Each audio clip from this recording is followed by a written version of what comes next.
So today is my birthday, and I didn't get my birthday wish of superpowers, a cosmic do-over, or an overthrow of the oligarchy. So all I have left is wishful thinking and hopes of a better 40K. But remember, kids, hope is the first step on the road to disappointment. So these videos will be kind of a 40K wish list, or what I would do if I ran GW. First, I want to talk about the 3 units that came into the game that bothered me a great deal when they first came out. 2 of them don't bother me anymore, but one of them still does. First, we're going to talk about that one, and that's the Knights. My initial problem with the Knights is how big they are. I didn't play Epic, so I didn't have a really good idea of what a Knight was.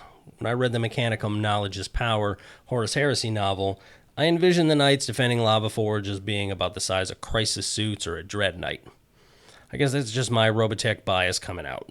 Robotech's Southern Cross had reasonably sized mecha, and even the Veritex of the Macross saga weren't incredibly big. The imagery of the Emperor stepping off of his ship and healing a knight while barely coming up to its ankle seems really silly to me. Basically, giant robots are silly in general, and they belong in Godzilla movies. Anyway, I still don't like them. Even with the new rules where almost anything can do damage to them, and scoring being very difficult for a knight unit because you have less table control, I just still don't think they belong in the game. They just take up too much space on the table, and they're generally used by people who just want to meme you to death. Don't be that guy.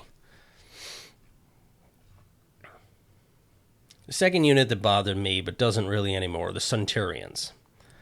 If you haven't seen the Flash Gets video making fun of a company that may or may not be GW, go and view it now. And once you're done with that, we can continue. Are you done?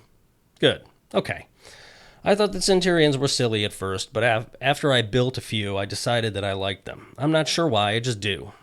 Sadly, as a Blood Angel player, I can't have them, and that's pretty bogus. BA should have everything normal Marines get. Oh, but they're not a Codex-compliant chapter, you would say. Actually, yes, they are. Azkaban yielded to Bobby G after the Horus Heresy was over, which made Amit really angry. Not that Amit needed much reason to be pissed off at anyone. I mean, we're talking about a guy who was so angry that Karn was jealous of him. Anyway, this being a sticking point of displeasure that I've had since 6th edition and on. The BA have the Death Company because they don't have a choice. Otherwise, they're supposed to be a Codex-compliant chapter. Even their different units sort of have a Codex chapter equivalent, and those equivalents just happen to be better. Ironclad Dreadnought is way better than the DC Dreadnought, and for less points. Well, but they're not the same thing. Yeah, they are. The DC Dread is an Assault Dread. The Ironclad Dread is an Assault Dread. There's no other real close match. The Honor Guard is the same way. They're basically, their equivalent would be the Sanguinary Guard. And as a Blood Angel player, I would play with the Sanguinary Guard for Rule of Cool. But seriously. A bunch of guys who can all have bikes and thunderhammers and storm shields are just way better than the Sanguinary Guard. And it's mostly just because they're so a la carte. And that was because GW was a little bit lazy in cramming all of those codices together in one book.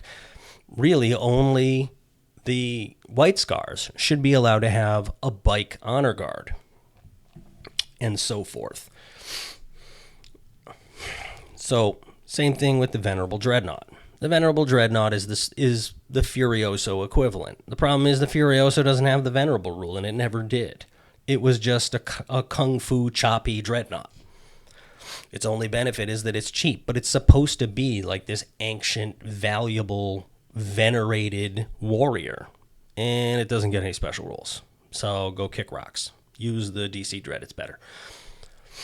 And now we move on to the Bal Predator. And the Bal Predator has no equivalent, but who cares? It's just basically a Razorback with twin-linked assault cannons, but no troop capacity. And it costs a lot more for one more wound and the privilege of being able to spend even more points, just so you can put sponson guns on it that outrange its main weapon. All its special rules have been nerfed off of it over the last 3 editions, and really, it should have been buffed from the beginning, because Scout was kind of meh. Anyway, where's my Centurions and Thunderfire cannons? Seriously, Does GW not want my money? I mean, they got my money anyway. I bought Centurions and Thunderfire cannons, but can I use them, please? As for the Battle Predator, like I was saying, the mechanic can have the damn thing for all I care. I used to play against a cheese boy way back in the 90s who originally invented it in 2nd edition, and it was always an ugly model. And he only made it to take advantage of the 2nd edition point scoring and the way Alpha Strike play worked in 2nd Ed. GW never should have adopted that model in the first place, but since they did, they should have at least made it special. Wow, I went way off track. Sorry about that. Finally, you have Primaris Marines, and at first I hated them. It seemed to me they were pretty clearly just true-scale Marines, and they were giving them really good rules just to make you have to buy them to be competitive. And don't get me wrong, the models are beautiful, and the new stuff is really cool. However, they play too much like a combination of the best traits of Marines and the best traits of Eldar. Let's face it, Inceptors are basically warp spiders on crack. And I thought the Hellblasters were basically the new Fire Dragons, but the Meltagun dudes are even better an example of that. But did they really have to put the foregrip up on top? I mean, come on, GW. There's a reason firearms are shaped the way they are. Stop doing things differently just to be different. Like the unergonomic foregrip on the Heavy Bolter. Stop being intentionally silly just to be different. The Heavy Bolter grip should have been on the side, just like... Let's rock! Oh, sorry about that. I don't know what just happened there, some kind of technical difficulty. But seriously, we know you jacked stuff from popular sci-fi genres, so just own it.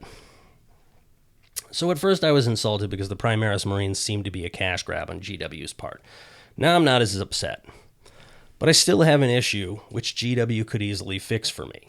You see, I've been playing since the 90s, and I have a serious collection.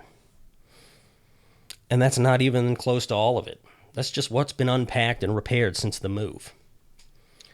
As you can see, I have a chunk of Primaris Marines on the bottom shelf as well, and quite a few more that aren't assembled yet. I just feel that those of us who supported the company in the old days are being taken for granted. What am I supposed to do with this old collection? Just let them sit there? I know what some of you would say, well, you can still play with them. And that's true.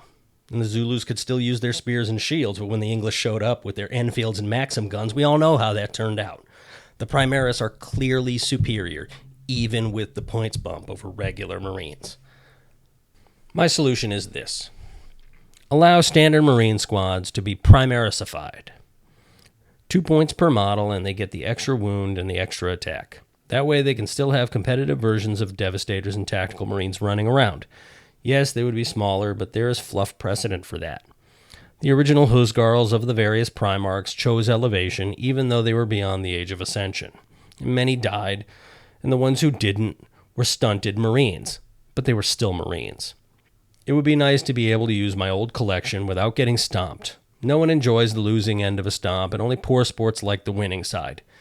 So GW, if you ever see this, give it consideration. The old beardies who supported you in the early days would really appreciate it. And don't worry, we're still going to buy the new stuff. Anyway, that's my rant. Happy birthday to me.